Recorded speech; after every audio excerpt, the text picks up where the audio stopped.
I want to talk about something different in today's video. Not the cost of a condo, not the cost of a beer, not the cost of electricity, although I have covered all of that elsewhere.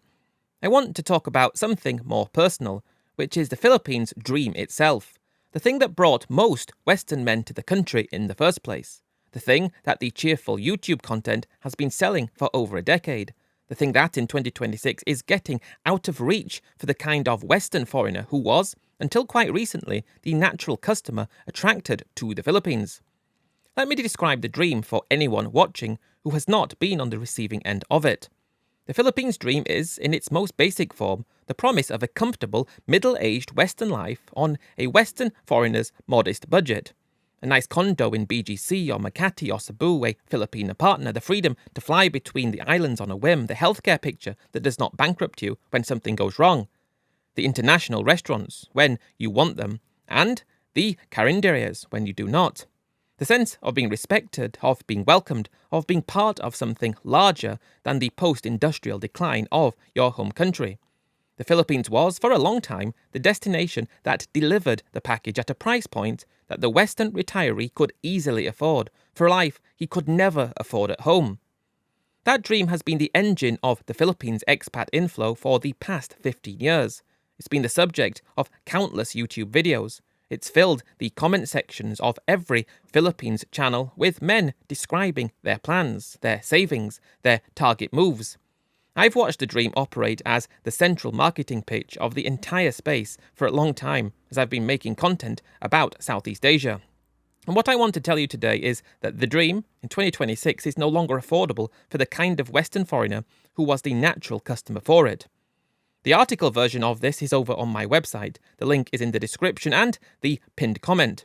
Please go check it out. It's the starting point for something very big that I'm currently building to help Western foreigners in Southeast Asia, by a Westerner for Westerners. It's only just being made ready, and a click around would be much appreciated. So let me explain what I mean about the dream becoming unaffordable, because I want to be specific about which parts of the dream have moved out of reach and why. The first piece of the dream is the condo. Not just any condo, the condo that lets the Western foreigner walk into a Manila or Cebu evening and feel like he's arrived somewhere. 5 years ago, that condo was costing $300 to maybe $600 a month at most. Today, the same condo and same building, offered in the same line of units, is being asked at $600 to $1,200 and more in some instances. The dream condo has roughly doubled in real terms in 5 years, and the Western foreigner, whose budget was built around the $300 number, is now looking at a budget that no longer covers the lifestyle the dream was sold on. Now I want to be honest about something here, because the dream foreigner is not the broke foreigner. There are cheaper places. The dream foreigner is the man with a modest pension. He's not poor, but he can't afford to retire at home. He has some resources, but those resources were calculated against a very specific set of numbers, and those numbers no longer reflect what the Philippines is asking for. He is therefore being slowly squeezed out of the lifestyle bracket he was promised into a lifestyle bracket that is a few rungs lower than what the dream described. The second piece of the dream is the social life, not just any social life, the specific kind of social life that the Philippines was selling. The bars in Makati, the restaurants in Greenbelt and BGC that serve the international cuisine the Western foreigner wants when he wants it. The weekend trips to Palawan or Boracay or Cebu that punctuate the city life with the island life that the country is most famous for. The dream included the social and lifestyle infrastructure, and the social and lifestyle infrastructure has in 2026 hardened into the foreigner pricing tier that I've covered in prior videos. A round of drinks at a Greenbelt bar has nearly doubled in a decade in pesos in 2026. A dinner for two at the international restaurants in BGC too has doubled in the same time frame. The weekend trip to Palawan that was 25,000 pesos all in is now 50 to 60,000. The social and lifestyle calendar that the dream included has moved up in real terms across every single category, and the cumulative effect on the monthly budget is substantial in a way that the headline cost of lying figures do not capture. The third piece of the dream is the healthcare picture. The dream included the assurance that healthcare in the Philippines, while not perfect, was good enough at a price the Western foreigner could actually afford. The private hospitals in Manila, St. Luke's and Makati Medical and Asian Hospital, were delivering reasonable care at prices that the foreign retiree could absorb out of pocket or through international insurance at reasonable, affordable premiums. That picture has shifted. The private hospital pricing has risen substantially. The international insurance premiums for the over 60 cohort, which is the cohort the Dream is sold to, have risen sharply. The Dream retiree who built his plan around a $200 a month international insurance policy is now looking at a $400 to $700 a month premium for equivalent coverage. The healthcare piece of the Dream, which was always the practical safety net underneath the lifestyle pitch, has become a financial pressure point in its own right. The fourth piece of the Dream is the Filipino partner. I want to handle this part as carefully as I can because the cheerful content treats it as the central element of the Dream, and I want to address it honestly without falling into either the cheerful framing or the cynical one. The Dream included the assumption that the Filipino partner would be a low-cost piece of the lifestyle package. That assumption was always partly true yet partly a fiction. In 2026, even the partly true part has shifted. The expectations on the Filipino side have risen with the broader cost of living. The educational and family support obligations have hardened. The realistic monthly contribution that the Western foreigner is expected to make to a relationship has roughly doubled in real terms over the past decade in the prestige Manila and Cebu segments that the Dream selects for. The Filipino partner, who was a 15,000 peso a month addition to the Dream foreigner's budget in 2015, is now a 35 to 50,000 peso addition in 2026, before any of the extended family support costs that the partnership typically brings with it. I'm not saying this to be unkind, I'm saying this because the Dream foreigner needs to know what the actual numbers are before he commits, and the cheerful content is not going to tell him.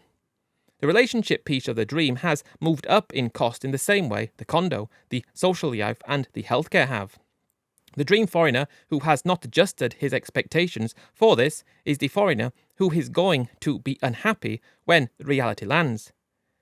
Now I want to put the four pieces together because the added effect is the part of the picture that has actually shifted.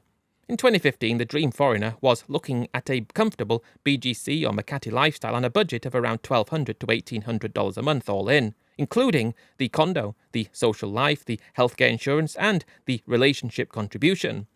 In 2026, the equivalent is running $2,500 to $3,800 a month all in. The Dream foreigner, who built his retirement plan around a $1,500 a month budget, is in 2026 significantly underfunded for the lifestyle he was promised.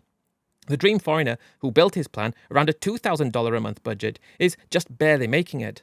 The Dream foreigner, who built his plan around a $2,500 a month budget, is comfortably inside the new pricing, but he is also, in real terms, one of the wealthier foreigners arriving in the country, which is not what the marketing was selling. Let me put this in the broader Southeast Asian context, because the comparison clarifies what has happened.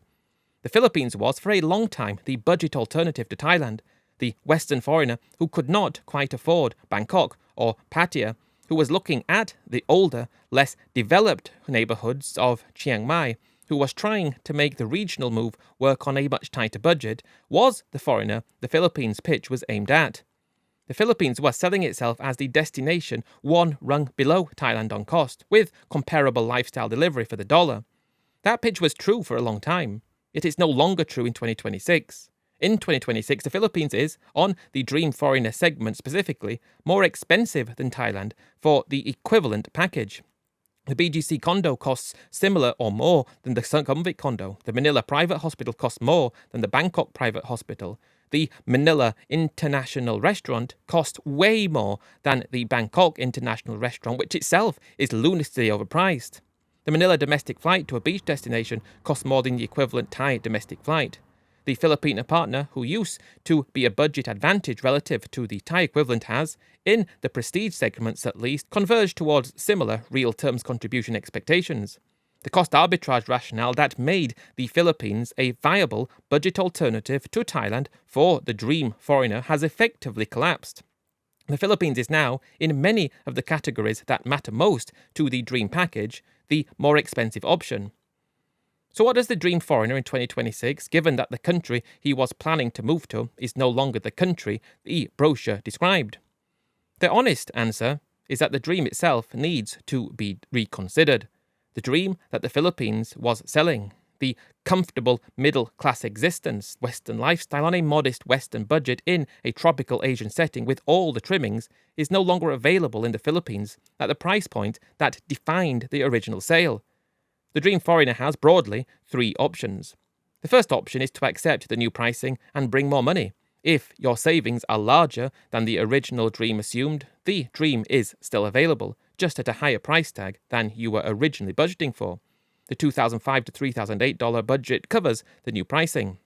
The foreigner who can comfortably commit at that level can still have the BGC or Makati lifestyle, the social and travel calendar, the healthcare cover, the relationship package. The dream still works. It just costs a lot more than it used to. The second option is to take the same budget you originally planned and find a different destination. The Phnom Penh dream costs less and delivers similar lifestyle for the budget. Several other regional destinations now deliver the dream foreigner package at price points that the Philippines used to occupy and no longer does. The third option is to compromise on the dream itself, within the Philippines.